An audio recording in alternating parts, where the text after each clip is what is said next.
Hey everybody, and welcome to Let's Look at Opus Magnum. The first thing you need to know about this game is that it is a Zachtronics game.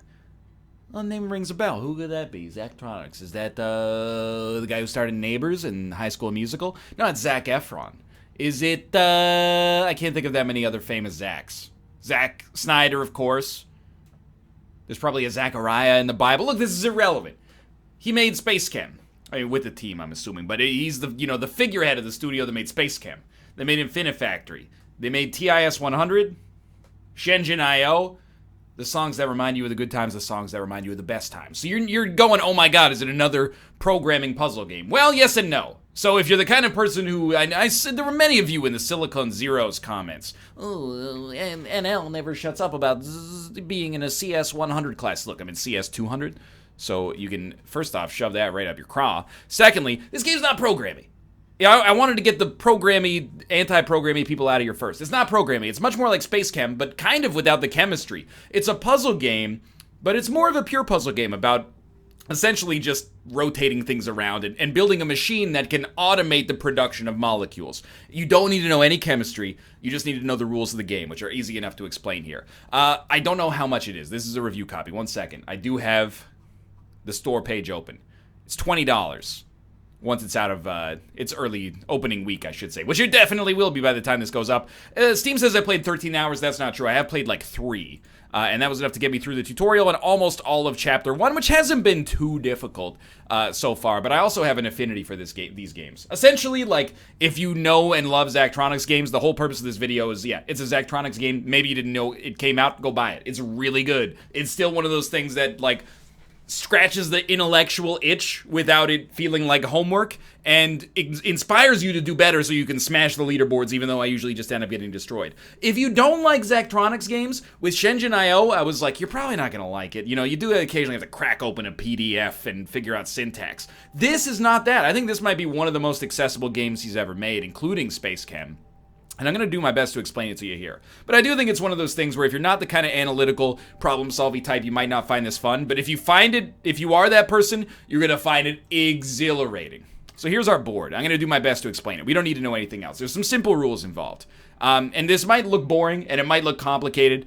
It's the most thrilling game I played in October, I'll tell you that much. What else did I play in October? I mean, there's been some good stuff, but come on.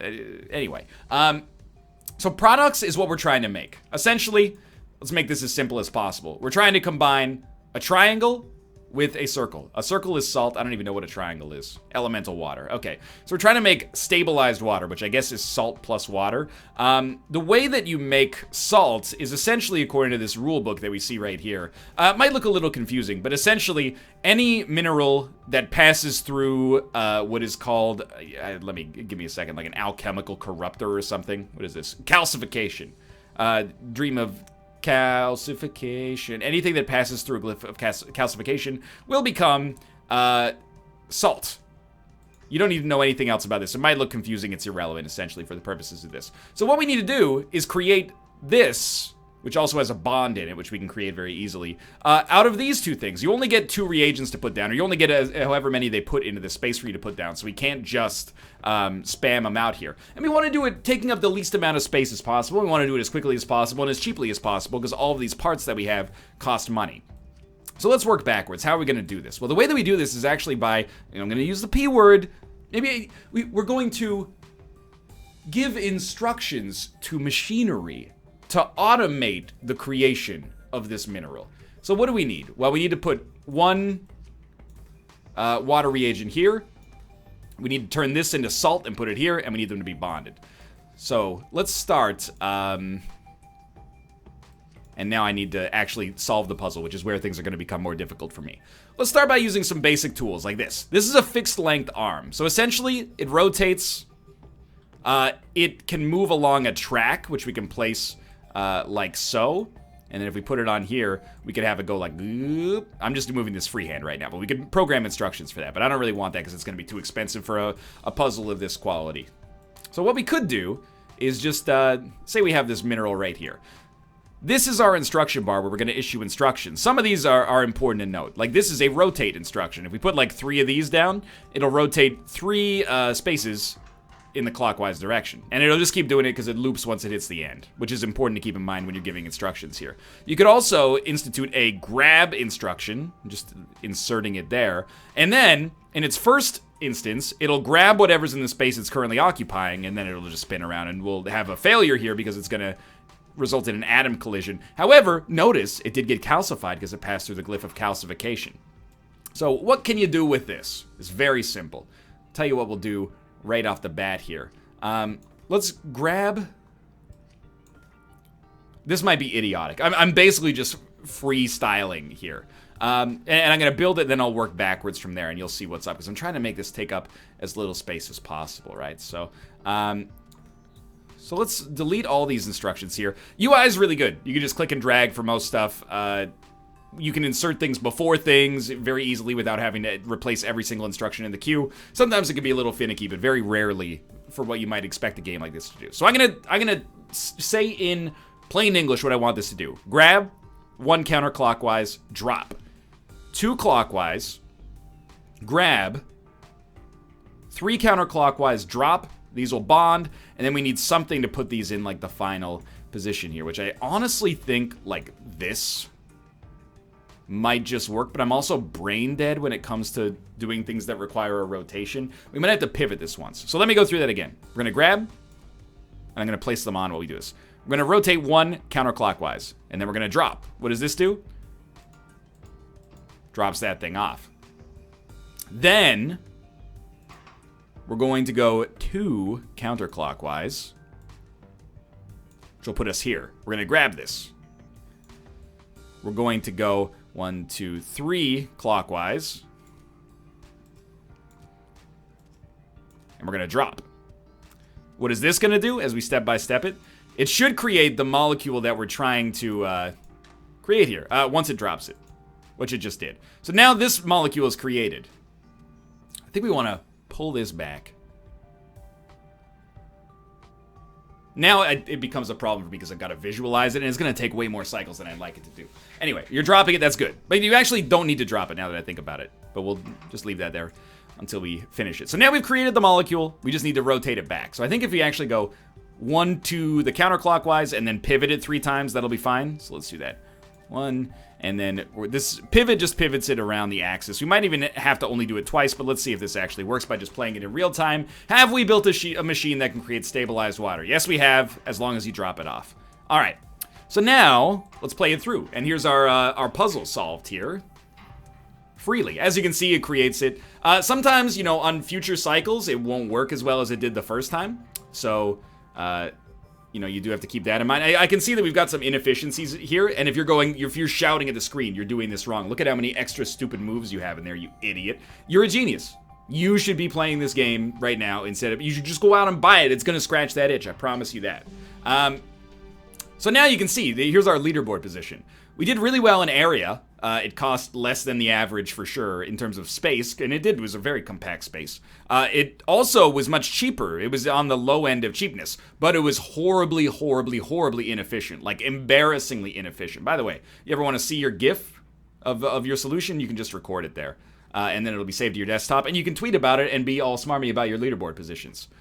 Anyway. So that obviously sucked, but it did solve the puzzle. And it's kind of what I appreciate about Opus Magnum is that there were some puzzles in, and I didn't even complete Shenzhen IO, but I played a lot of it.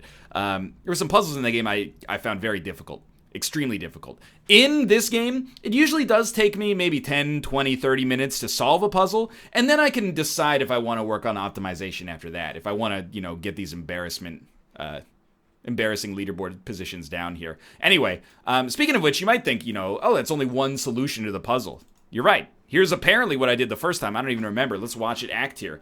This time, much faster. I mean, look at that. But it also costs more because we got 2 arms, and it takes up a little bit more space. Maybe not much more space, but a little bit more space. That's a little bit of a better leaderboard score as well. Normal cost, a little inefficient, a little big. That's all right.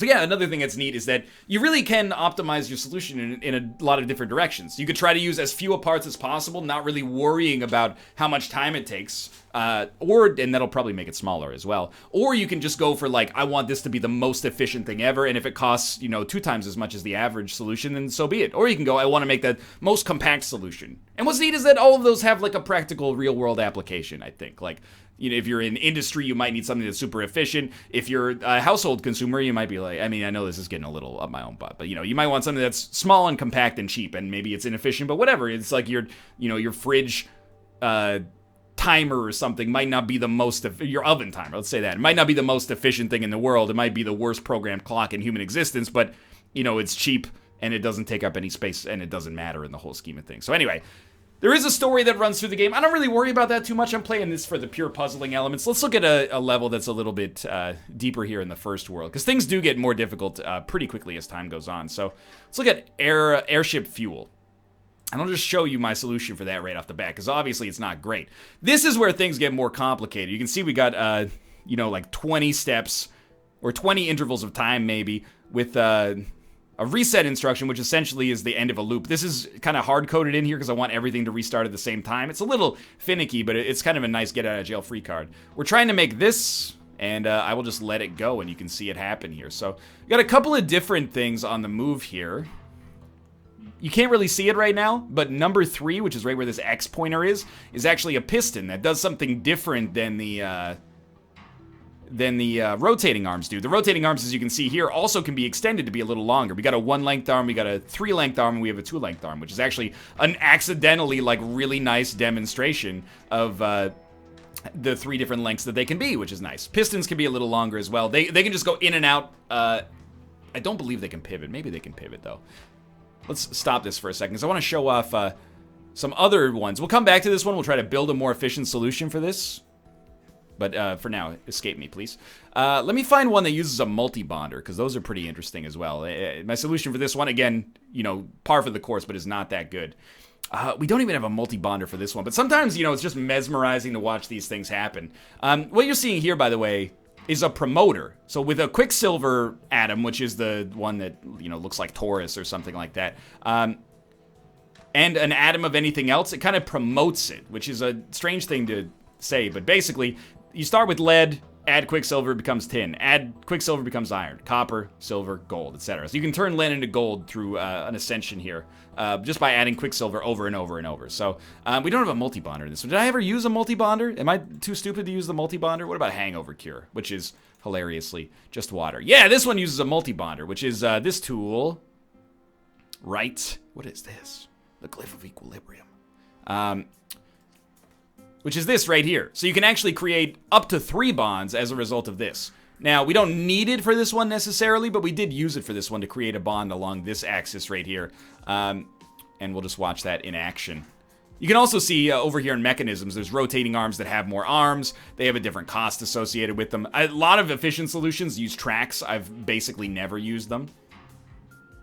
And here's my water solution, which again is probably a little bit inefficient. You saw that I was on the right end of the leaderboard there, so I think that's fair to suggest that there's probably a better way for things to be done here, but 6 products successfully made, and we're right in the middle for cost and area. I can live with that. I'm not trying to become a professional Opus Magnum player.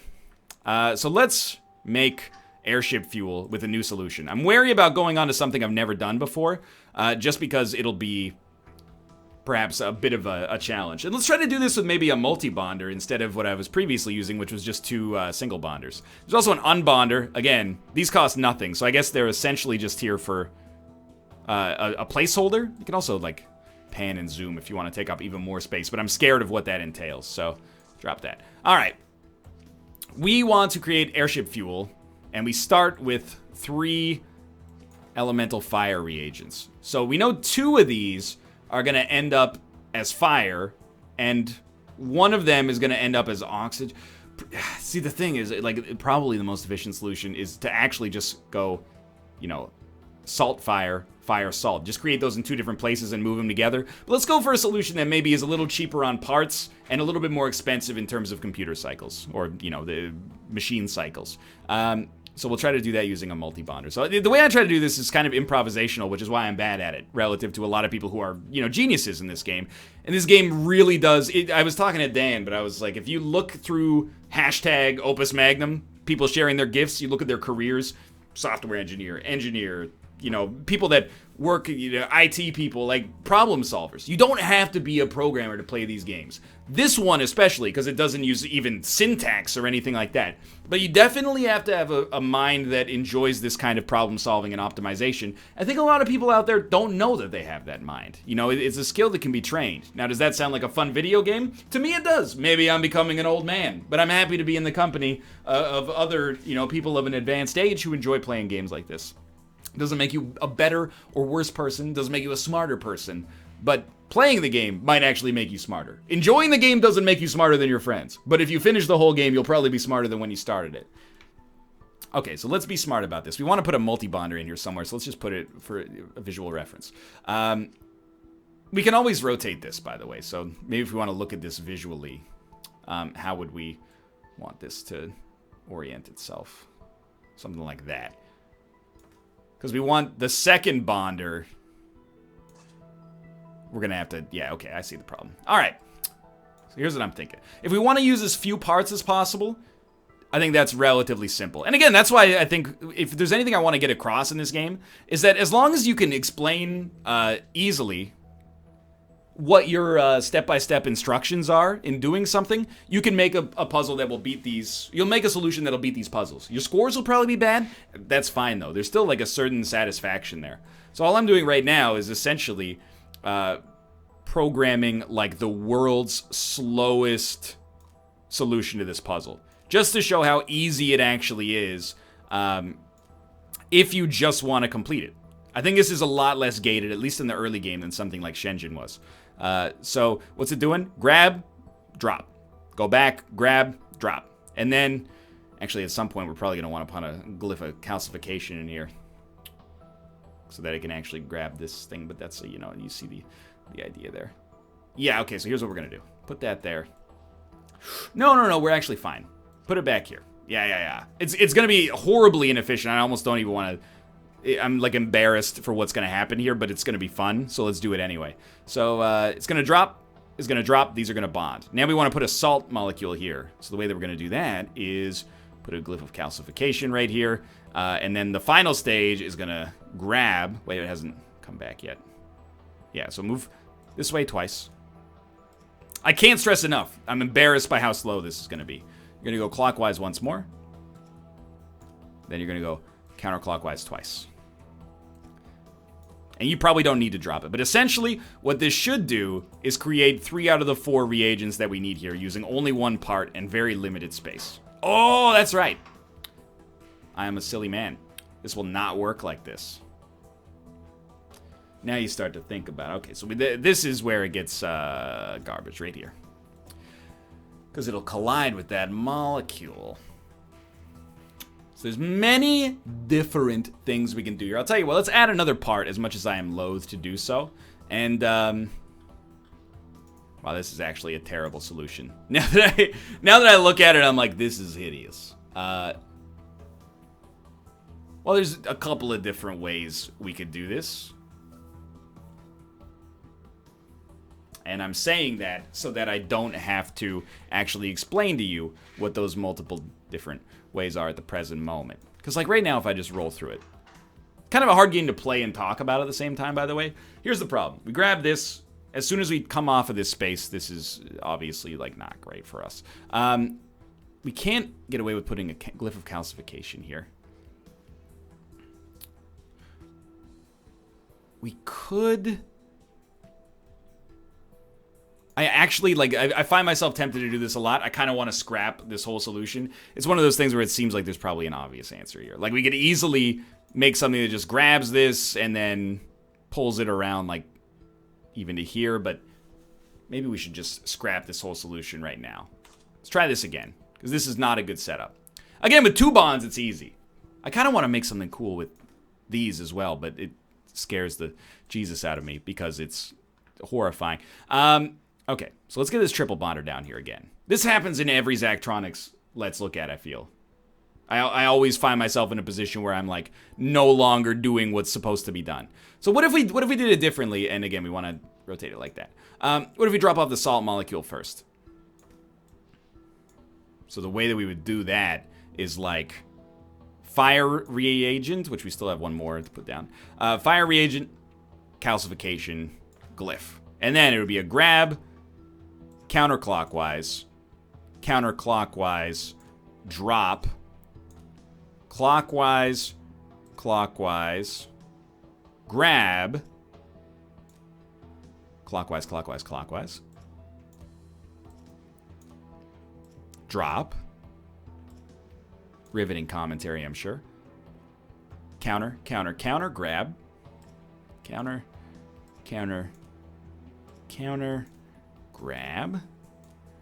clock, drop. All right, so this one should actually work. Just a small change there. Literally, like, you know, sometimes you gotta delete the whole thing to be able to see it, apparently. There you go. So now we've created the first part of the molecule here. So let's actually step through it step by step here. Ooh, baby, wanna get with you, girl. Okay, so this is where we are in our final step. We probably don't even want to drop, so we'll delete that. What we want to do, I think, is actually rotate one to the right. And we want to put another salt molecule here. So let's see if this works. I do think that there could be a little extra debugging done. Better debugging tools, because I hate having to go step through every single time. So yeah, if we do it like this, all we need to do is put one more salt molecule right here. Ooh, I wonder if we just hear me out here, okay? No, we don't need to do that. It doesn't save us any time, I think. I was thinking we could just go kumph, kumph, kumph, and then it would calcify this thing, even if it's bonded, but whatever, it doesn't matter. So we need to get one more salted molecule and drop it right here. So I'm thinking that that's like not an easy task, unfortunately. But you can see that when we finish it, all we're gonna need is, and we might not even need to do this, but what we're probably going to do is just have like a piston pull this in one tile further. So let's just see if this actually works for now. Again, once you get it done, there's a sense of accomplishment that's kind of hard to get across. So we'll put another salt molecule there, then this thing will come in and just suck it in. Take up as little space as possible, and do things as inefficiently as all heck. This only uses one reagent for now, which is also hilarious, because it's like highly unnecessary. I don't think there's any way to get around this requiring another part, though. Oh, no, wait, we can just use the piston. All right, let's do this. I see myself being a genius here.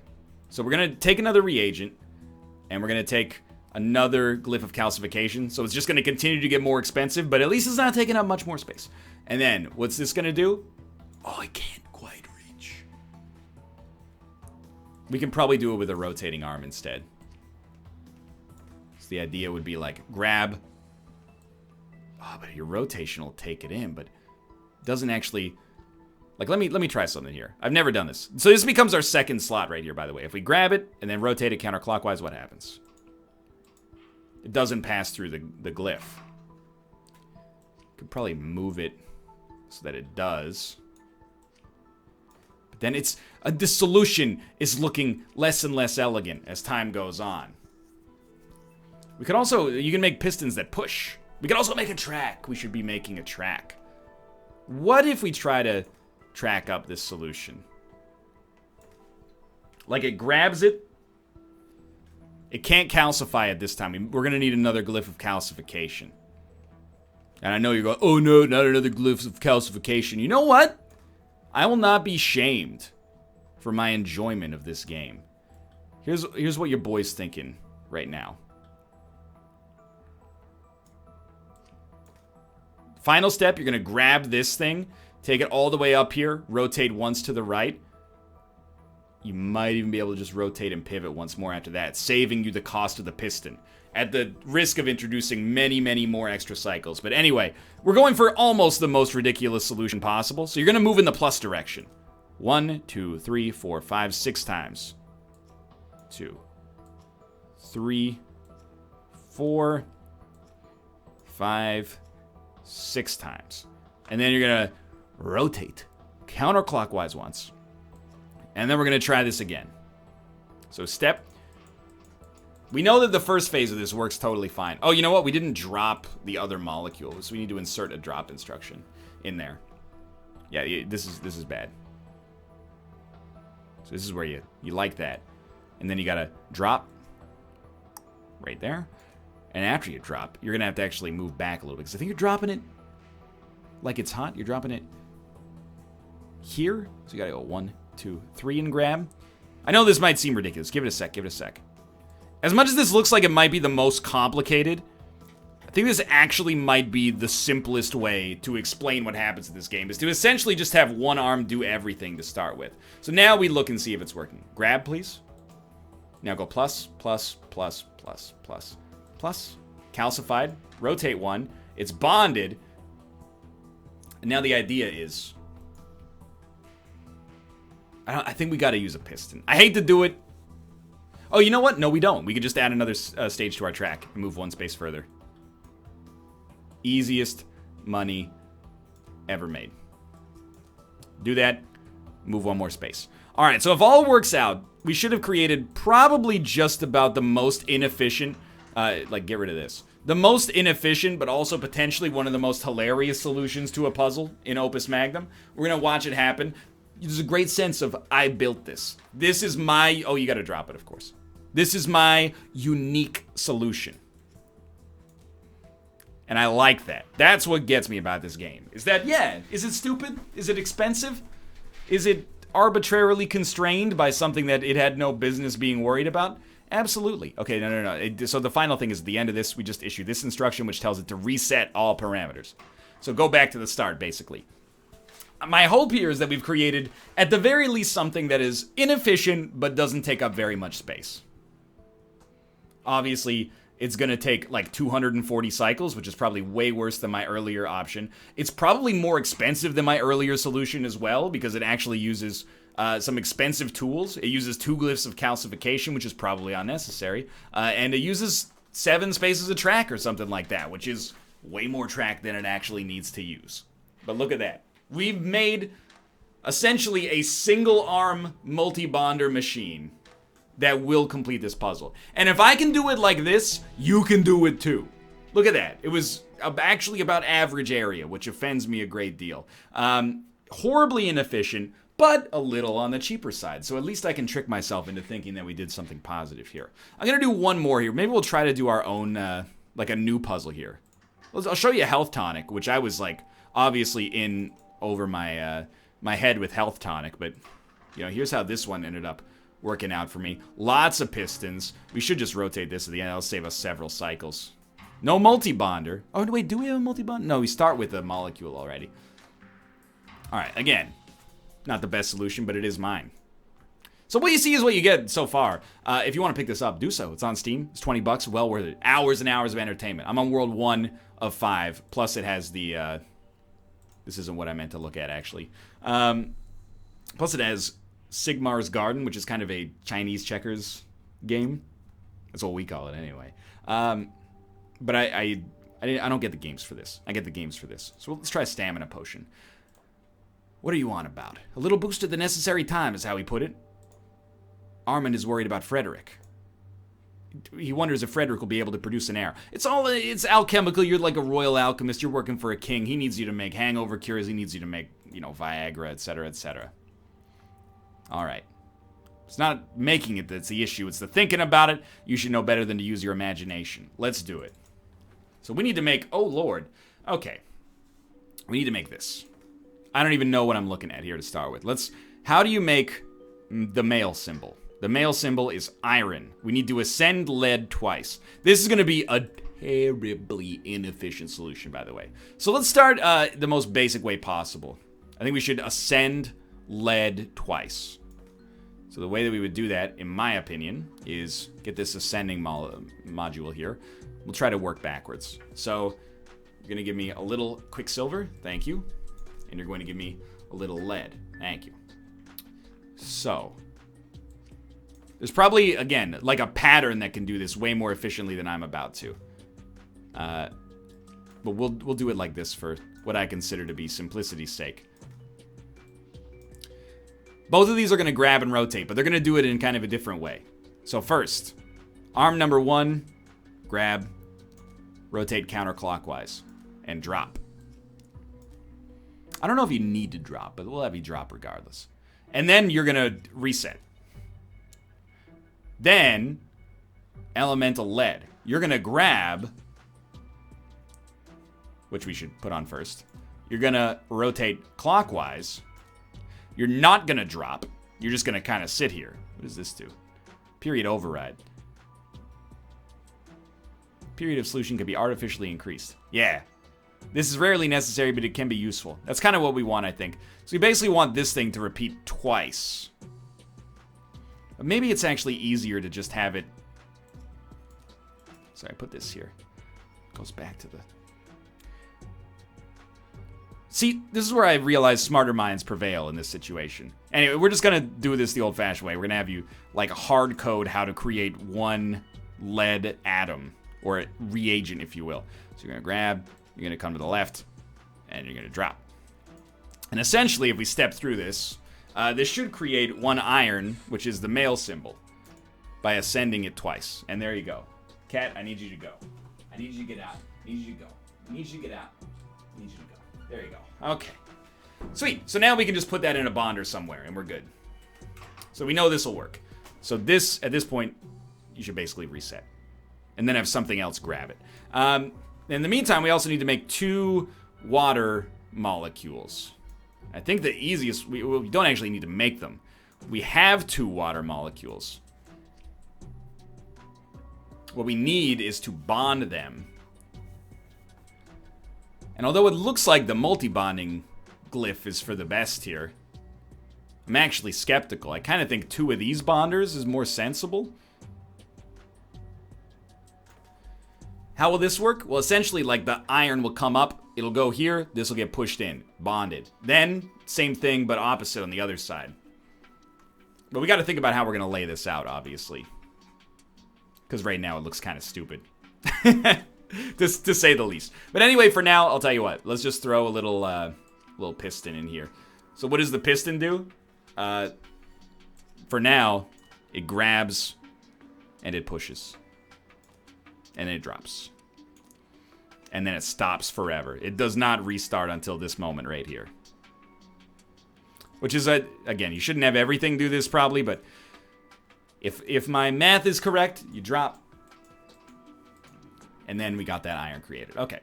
So what we could probably get away with, actually, is moving this down. Probably to here.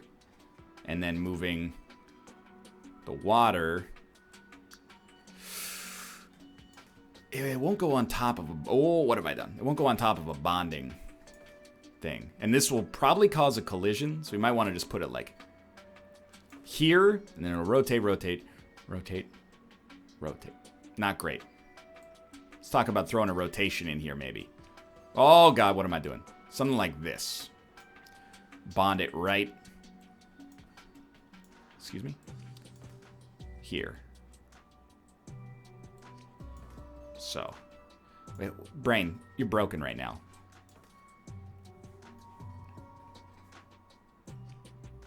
How is this supposed to bond? Brain, have you thought about that? Have you thought about anything? This'll work. Okay, so brain fart aside. This should still work, actually. Except this doesn't rotate it to here ever. So you do have to do it like this. Alright. Step through. This is how things get pretty complicated pretty fast. So the next thing for this bad boy is after you get that final molecule, you're going to rotate once. You're not going to drop. You're just going to rotate. We're going to just extend this. So this should create the first half of our molecule here. Look at that. Okay, so there's the first half. Now, how do we get this out of here without it hitting anything else? Can maybe throw in a little pivot. No, pivot won't work. It's definitely gonna hit something. And this is the kind of step-by-step process you end up going through in this game. What we could do is have it grab, extend, extend. Like this. Kunk, kunk. And this should still work.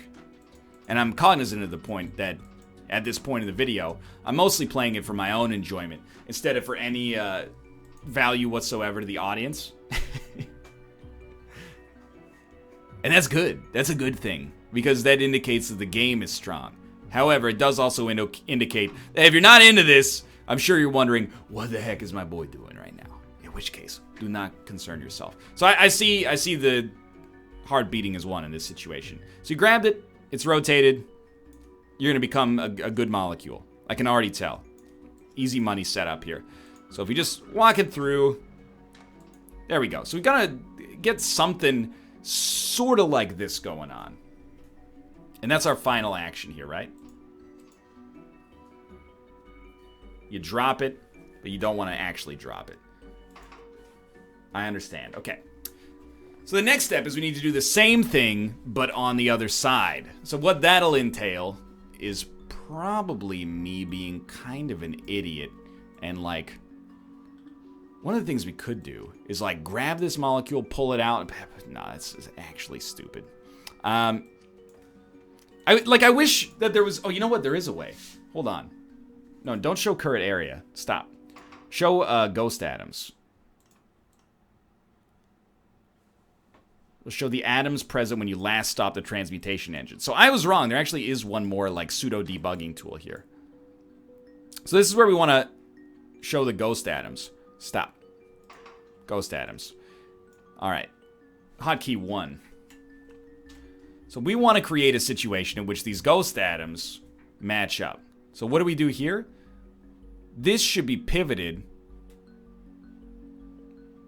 2 down. And then we're just going to bond another molecule right there. So we'll start with a double pivot in the clockwise direction. Then we'll see if we got it right. This is my basic gameplay loop in this game, by the way. You know, it's test-driven development to make everybody even angrier. Can't go 2. Can you even go 1? Come on, you got it. There's your 1 pivot. And then you would bond like this, but that's not going to work, is it? So I think you got to grab this and maybe pull it out a little bit. Like, hear me out. Because we got to get the other molecule over there is the thing. So you're going to, like, pivot once, pull this out. You're actually going to drop here. And then your work is done, so you just go take a break. But then number 4's work has just begun, because you're going to grab. And then, why don't we just have you rotate like once to the right? Probably that's going to be scary, but I think I'm okay with it. All right. Boom, boom, boom. You got to kind of make these incremental steps. I do, at least. On the earlier puzzles, you can kind of wing it. Ah, you're colliding. Once you get a little further in, I think there's very little hope for you. Unless you're an actual human genius. Drop, please. Drop it. Drop it! I have taken over. I hate you. So what are we going to do instead? Very simple. Don't do that rotation. Do this, like, 2 of these or 3 of these rotations instead. And this is how I end up having these solutions that are not plausible to succeed with. Anyway, let's go. See if this, can we at least start making some progress on this?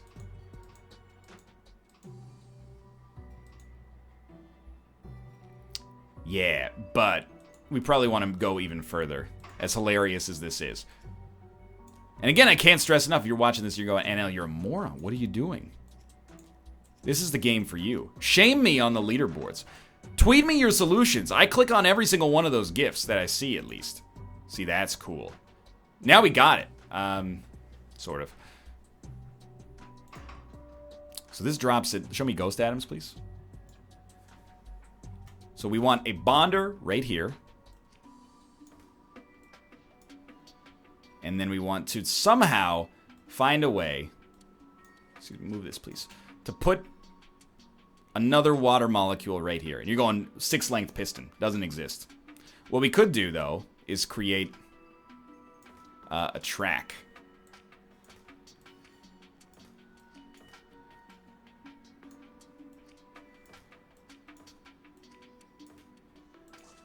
I'm losing it. There we go. Oh, God, not like that. Are you out of your mind? No, this is not... What are you doing? Stop this. Control Z. Control Z. Control Z. Control Z. Control Z. Control Z. Control Z. This is a terrible idea.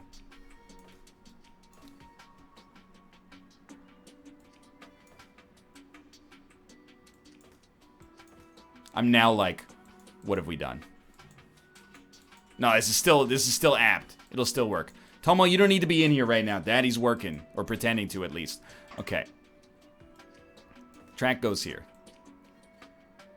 Track goes here, here, here, here, here, here, here. Boom. It's gonna grab it. It's gonna go zzz. Oh, you know what? It might accidentally create a collision. Let's try this again. Track goes, yeah, in like a big old circle like that. That doesn't seem stupid at all. I think it does need to pivot, which is going to make this a problem. But anyway, so it's going to, you know, this piston is doing what it does. It drops it. After that, what's it doing? Nothing at all. It's just sitting around wasting my time and money. 1, 2, 3, 4, 5, 6, 7, 8. It's going to move 8 pluses. 1, 2, 3, 4. And then you're going to do 5, 6, 7, 8. And now this thing has 2 purposes. Let's see how this works. No, this is not correct. This is not correct at all. Because first, before it does these, it's not grabbing anything. It has to come in twice. So let's do that.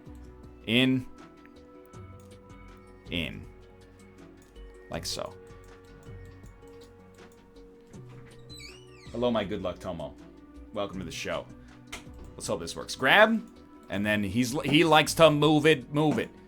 He likes to move it. See, the problem is this is still not quite... And this is where you go, maybe this game's actually garbage, and I'm an idiot.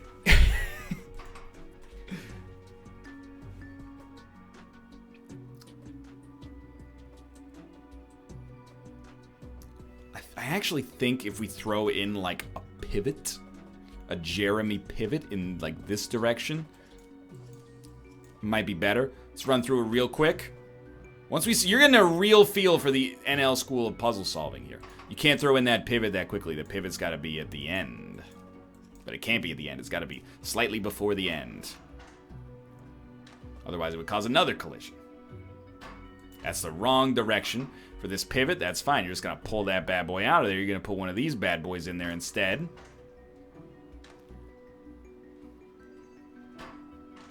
You know what we actually need? Is a pivot on our end. Because this is looking idiotic. Toss this in the trash. That's a bad idea. Give me a pivot like so. I believe in your power to make people think I'm smarter than I am. You know, no. Your boy is a genius. A genius. You might need to do it like this. Hold up. Give me some 1 atoms. Yeah.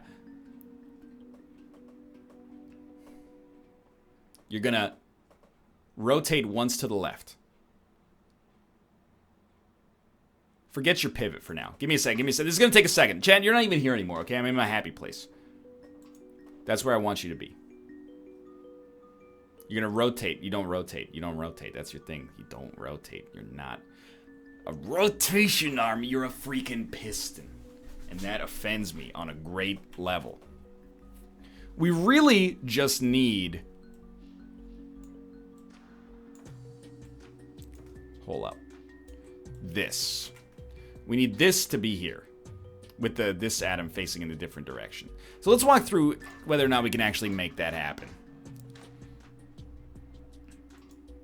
Why won't this work? Dude, if we actually threw in 2 more rotations in the counterclockwise direction, we're set. Stop this. Okay.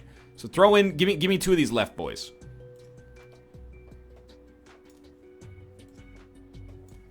And then tell me, what benevolent god on planet Earth won't allow this solution to work?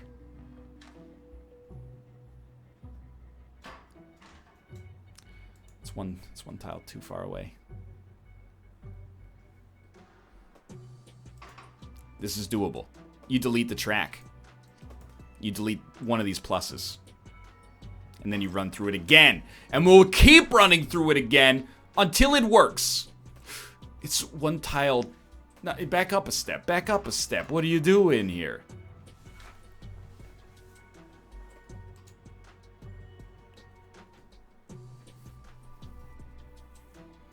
I'm like a little mad. Here's what you do. You cut one of those off. Let's take it step by step. That's how New Kids on the Block did it. That's how I'm going to do it.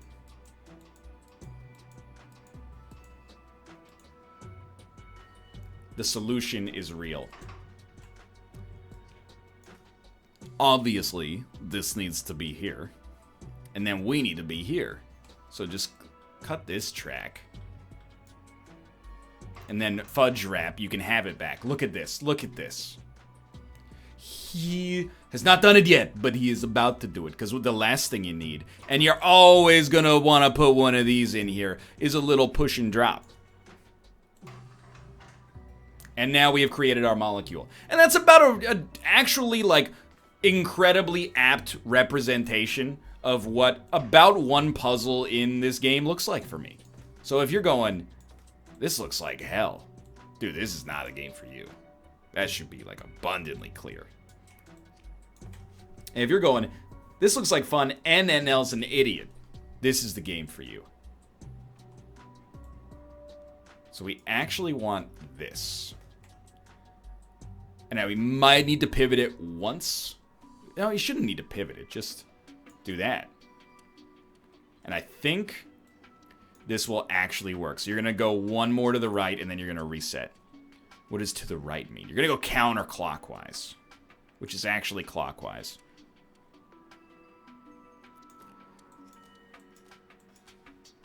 And then you're going to drop, and that's it. And we're going to have completed a solution. But yeah, if nothing else, it might not have been the most entertaining Let's Look At. Hopefully it illuminated a game that not everybody was aware of. And beyond that, what is this? Pivot it once, maybe twice. I think once will do, but I could be wrong.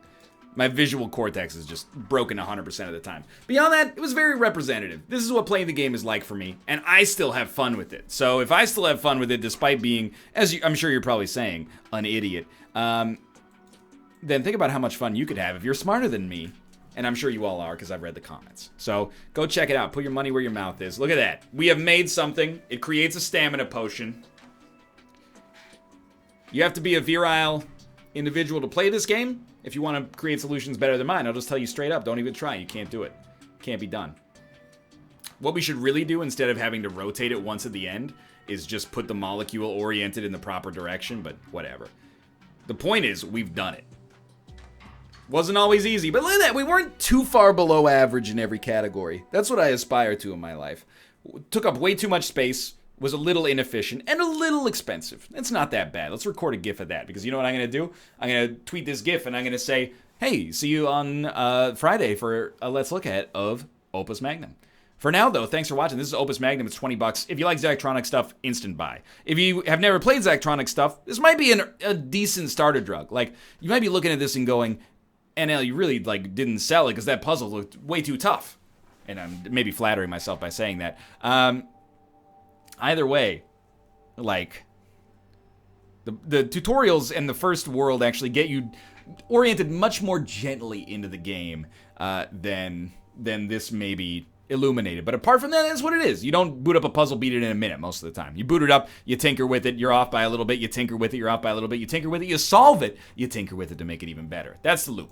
If you're that kind of person, I think you can find yourself enjoying this. I'm clicking through the story because I'm a bad person. You've watched me play Divinity. Hey, for now, thanks for watching. I hope you guys have enjoyed the episode. I really like this game. Would not be surprised to see it on my, year-end list, whatever context I end up doing it in. I'm a sucker for these kinds of games, and if you are, then you know who you are. Link in the video description to pick it up on Steam if you're interested. I did receive a review copy, but it's not a sponsored video. I just like it. Beyond that, subscribe if you want to see more in the future. Click the like button if you enjoyed the video and me making a fool of myself. For now, thanks for watching, and I will see you next time.